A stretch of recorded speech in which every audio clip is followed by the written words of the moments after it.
আল্লাহ রাসূল বলেন, আমসিক আলাইকা লিসানাক।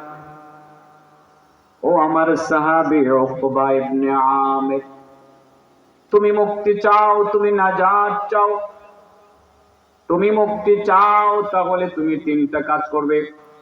প্রথম যে কাজটা করবে সেটা হলো আমসিক আলাইকা লিসানাক, তুমি তোমার লিসানকে সংযত করবে।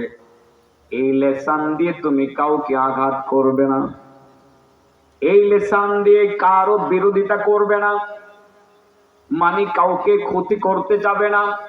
ওই লিসান দিয়ে কাউকে তুমি গালি দিবে না, এই জবান দিয়ে তুমি কারো কোনো গীবত করবে না, জবান দিয়ে মানুষকে কষ্ট দিবে না। সেজন্যই তো রাসূল বলেন, আল মুসলিমু মান সালিমাল মুসলিমুন মিন লিসানিহি ওয়া ইয়াদিহি। সহিহ বুখারীর হাদিস, প্রথম খণ্ড। আল মুসলিমু মান সালিমাল মুসলিমুন মিন লিসানিহি ওয়া ইয়াদিহি। সত্যিকার মুসলমান তো ওই ব্যক্তি যারা হাত আর মুখের আক্রমণ থেকে, জবানের আর হাতের আক্রমণ থেকে অন্য মুসলমান নিরাপদ থাকে। হাত দিয়ে আঘাত করে না, জবান দিয়েও আঘাত করে না, হাত দিয়ে আঘাত করে না, জবান দিয়েও আঘাত করে না, গালি দেয় না। হাতের আঘাত শুকাইলেও জবানের আঘাত শুকায় না। কথাটা ঠিক? মুখে একটা তিতা কথা বলছিলেন, এটা ভোলা যায়। সেজন্য আমাদের ছেলেরা যখন মাদ্রাসায় পড়ে, কাফির ছেলেরা আছে মনে হয়, এরা একটা মেসাল পড়ছে, যারা হাতুসিনান লাহাতিয়াম, যারা হাতুসিনান লাহা আতিয়াম ওয়ালা ইয়ালতামু মা জারাহাল লিসান। তরবারির আঘাত শুকাইয়া যায়, জবানের আঘাত কোনদিন শুকাই না, মরণ পর্যন্ত মনে থাকে। এই জন্য আল্লাহর রাসূল বলেন, যদি দুনিয়াতে মুক্তি চাও, যদি এই দুনিয়ার অশান্তি গন্ডগোল থেকে মুক্তি চাও, দুনিয়ার যায় ঝামেলা থেকে যদি মুক্তি চাও, পরকালের আযাব থেকে যদি মুক্তি চাও, তিনটা কাজ করবা। প্রথম কাজ হলো আমসিক আলাইকা লিসানাক। এক নাম্বার হলো তুমি তোমার জবানকে সংযত রাখবা। এই জবান দিয়ে কাউকে গালি দিবা না, এই জবান দিয়া কারো গীবত করবা না, এই জবান দিয়া কটু বাক্য বলে কাউকে কোনো কষ্ট দিবা না। এক নম্বরে নাজাত পাওয়ার জন্য যে কাজটা করা লাগবে সেটা হলো জবানকে হেফাজত করা লাগবে। বলেন, কাকে হেফাজত করা লাগবে? এই জবান দিয়ে মিথ্যা কথা বলা যাবে না, এই জবান দিয়ে কাউকে গালি দেওয়া যাবে না, এই জবান দিয়ে কারো গীবত করা যাবে না। মিথ্যা তো বলা যাবে না, নাকি মিথ্যা বলা জায়েজ আছে? হ্যাঁ, সাবধান, মিথ্যা বলবেন না। মিথ্যার একটা অভ্যাস হয়ে গেছে আমাদের, যে আমরা মিথ্যা বলি, কথায় কথায় আমরা মিথ্যা বলি।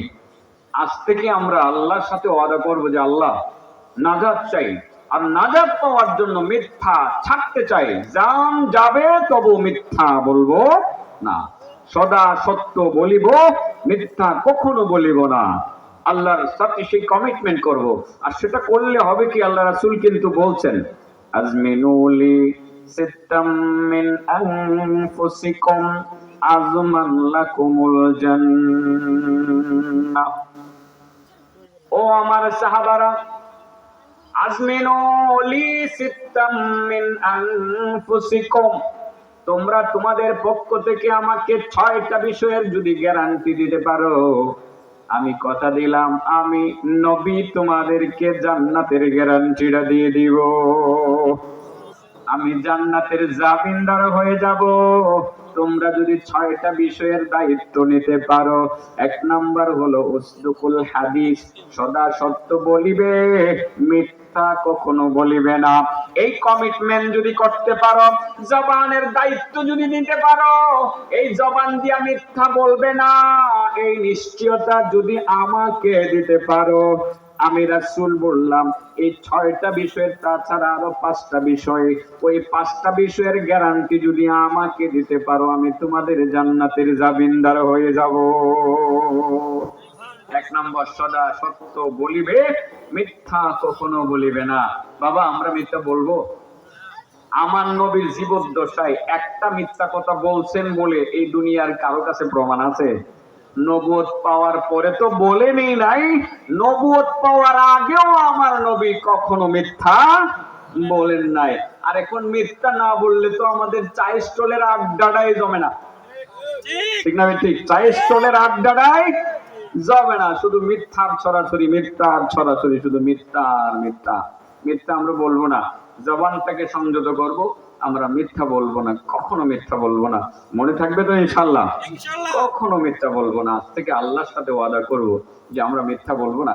সে বিষয়ে আমি কথা বললে তো অনেক সময় লাগবে, কারণ আমার নবীর এই জন্মের মাস, সেই মাসে আমার নবীর জীবন আদর্শ নিয়ে আলোচনা করতে গেলে সত্যবাদী মুহাম্মদুর রাসূলুল্লাহ সাল্লাল্লাহু আলাইহি সাল্লামের জীবনী নিয়ে আলোচনা করলে, সত্যবাদী মুহাম্মদুর রাসূলুল্লাহর আলোচনা করলেই তো রাতের রাত দিনের পর দিন শেষ হয়ে যাবে। আমার নবী সত্যবাদী ছিলেন, নবী কি মিথ্যা কখনো বলেছেন? তো সেই নবীর প্রিয় উম্মত দাবি করে আপনি যে মিথ্যা বলেন, আপনার কি লজ্জা লাগে না? আপনার কি লজ্জা লাগে না? অতএব আমরা মিথ্যা ছেড়ে দিব, ছেড়ে দিব তো ইনশাআল্লাহ? আচ্ছা বলেন তো দেখি, কয়টা কাজের মধ্যে মুক্তি আছে? 1 নম্বর, কাকে হেফাজত করা লাগবে? জবান দিয়ে মিথ্যা বলা যাবে না, জবান দিয়ে কাউকে কষ্ট দেওয়া যাবে না, এই জবান দিয়া কারো গীবত করা যাবে না। আমার মনে হয় সব ছাড়তে পারলেও এটা ছাড়া যাবে না, কারণ ঘর থেকে বেরিয়ে শ্বাসটলে গেলেই তো এটা লাগে। এটা ছাড়া কি শ্বাসটলের চা খাওয়া জমে? 2-4-5 জনের দুষ্ত্রুটি না বললে এই আড্ডাটা জমে ভাইসা? হ্যাঁ, আরে বাবা রে বাবা, পাগল হয়ে যায়। আমি ইদানিং বলতেছি যে না, এই গীবতটা আর করতাম না, একজন আরেকজনের দোষ আর বলতাম না। এটা আমরাও বলি আর কি, কারণ আমরা একে অপরের একজন আরেকজনের দোষ বলি। এ খারাপ হয়ে গেছে, এ ভালো, এ খারাপ, এ মন্দ, এটা আমরা বলি। আমি আজকে থেকে ফোন করলাম যে কোন রাজনৈতিক দল, ইসলামিক রাজনৈতিক দল, একজন আরেকজনের আমরা বিরোধিতা করব না। আমরা প্রত্যেকেরই ভালো কাজটাকে সাপোর্ট করে যাব এবং মন্দটাকে সাপোর্ট না করে সামনাসামনি গিয়ে শুধরানোর উদ্দেশ্যে সুপারিশ করব।